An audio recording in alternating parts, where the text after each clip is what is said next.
Ayan, magandang tanghali po sa inyo mga ka-farmer. Let's go farming na po. Second day na po ng ating maalagang sisiw. Ito po yung resulta kapag karton ang ating pinilagay sa kanila.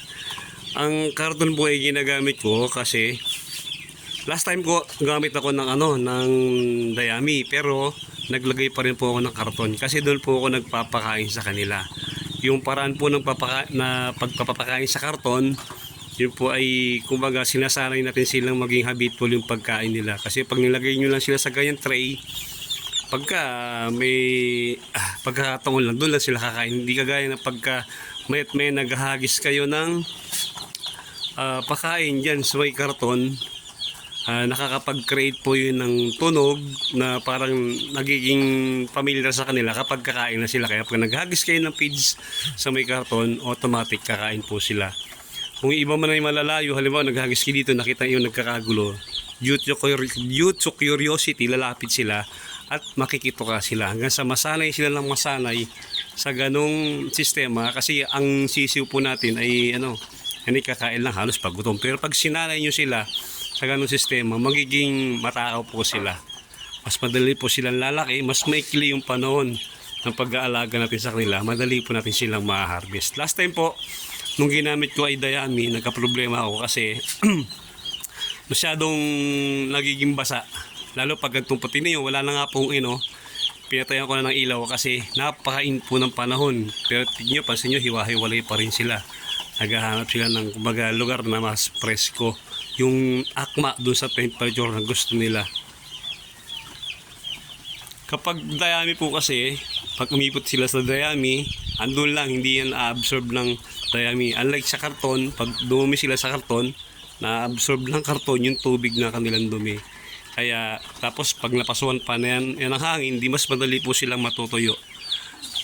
Siguro po maya maya magpapalit tayo ng karton uli para yung ganong procedure na pagpapakain sa karton itutuloy-tuloy pa natin.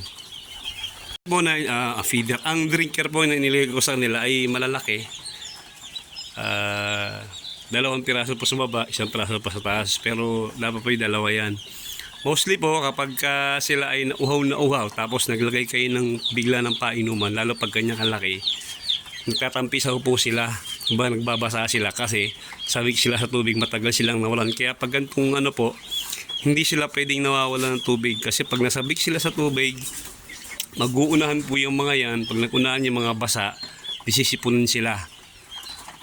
Di ba bukas po magbibigay na ako sa kanila ng prevention para sa respiratory, yung pong antibiotic para iwas sa sipon sa mga darating na panahon. Tapos po after 1 week magbibigay na po ako nung isa pang prevention para maiwasan po yung pagkakalumpo nila. Yung parang sinabi ko nga nakaraan, parang sign po ng Marix yung lumalabas, yung tumataas po yung mga balahibo, tapos medyo hindi sila makatayo, hanggang sa hindi na sila makatayo at hindi na makapunta sa kainan. Yun po ang kinamamatay nila. Magbibigay po tayo ng vitamins, antibiotic. Prevention lang naman po. Pag prevention po, half dose po ng ginagamit ko kapag treatment. Halimbawa, pag nagbigay po ako ng treatment sa kanila, yung pong sachet na 5 grams, tinutunan ko po yun sa isang galong tubig. Pero pag prevention po, pwede yung gawing hanggang 2.5 galon para medyo malabnaw lang. Papatayin lang yung mga bacteria o virus na nasa katawan nila para wag lang pong magtuloy. Bago po 10 araw nila, magbibigay din tayo ng vaccine sa kanila, bakuna po.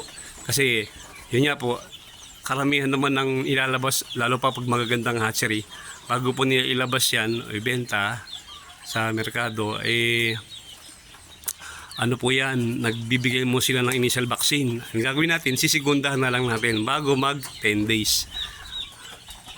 Iisa-isahin po natin yan. Pagbabaksin po niyan, papatakan po sa mata, pwede rin po sa ilong. Basta yung papasok po sa kanilang sistema, yung virus o yung bacteria na gagamitin natin sa kanila sa pagbabaksin.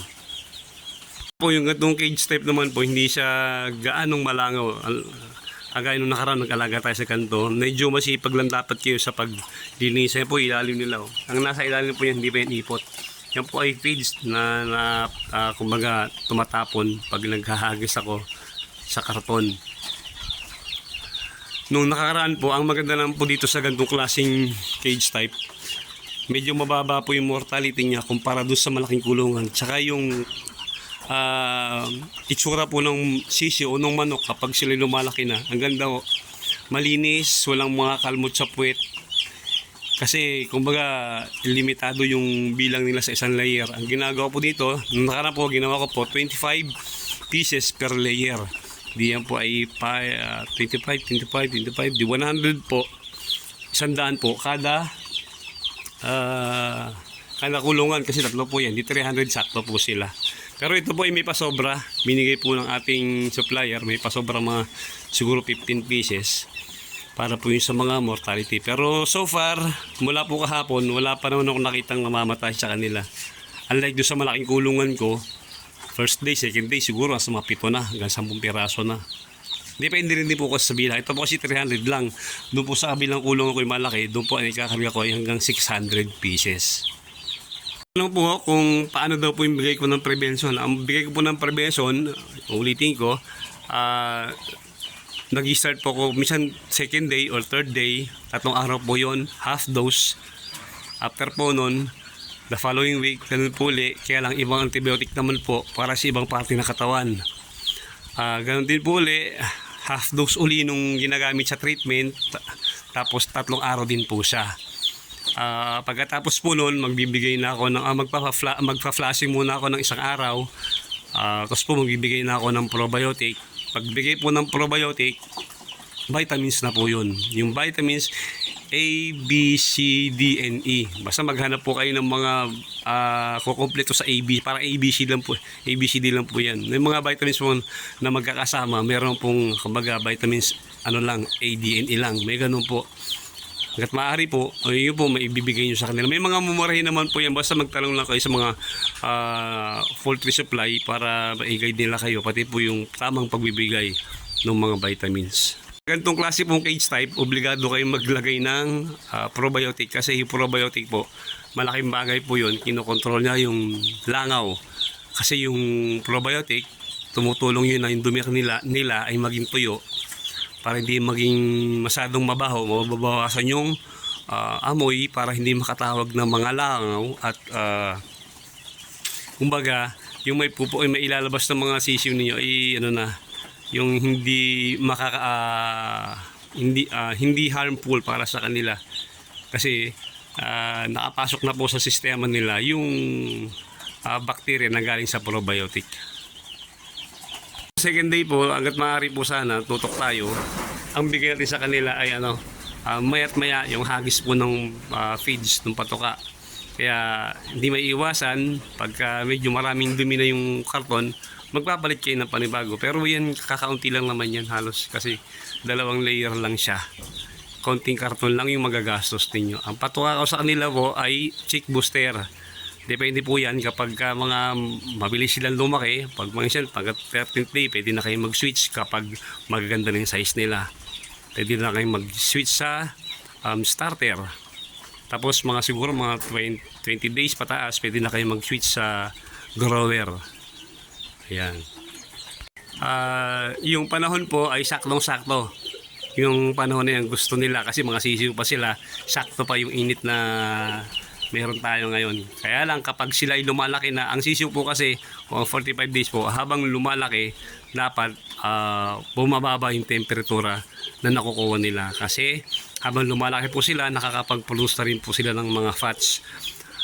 Yun po ang nagiging panlaban nila sa malalamig na panahon. Kaya pag ganito sisiw po talagang lamig yung pa itong mga ito. Pero pag tumungtong sila ng mga 16th day, 17th day, may mga fats na po yan. Kaya maski ma-expose sila sa medyo malamig na hangin, di kaya na po nila mag-adjust kasi may mga taba na po sa kanilang mga katawan. Ayan, maraming salamat po mga ka-farmer. Mabilis pala yung pagdami natin subscriber. Maraming salamat po, nasa 295 na po. Maraming salamat po sa inyo. inyo. At yung mga nagme-message po sa atin, pag iba ay talagang pag-treatment na medyo crucial, message nyo lang po ako. Pwede tayo magtanong sa mga kaibigan natin na nag-aalaga sa mga malalaking poultry farm na mas maraming experience sa atin na pwede ko rin namang isa sa inyo. Maraming salamat po mga ka-farmer. Ulitin ko po, may pera po sa pagka-farming, may pera po sa pag-aalaga ng 45 days. Tiyagaan lang po. Maraming salamat po. Mabuhay po kayong lahat.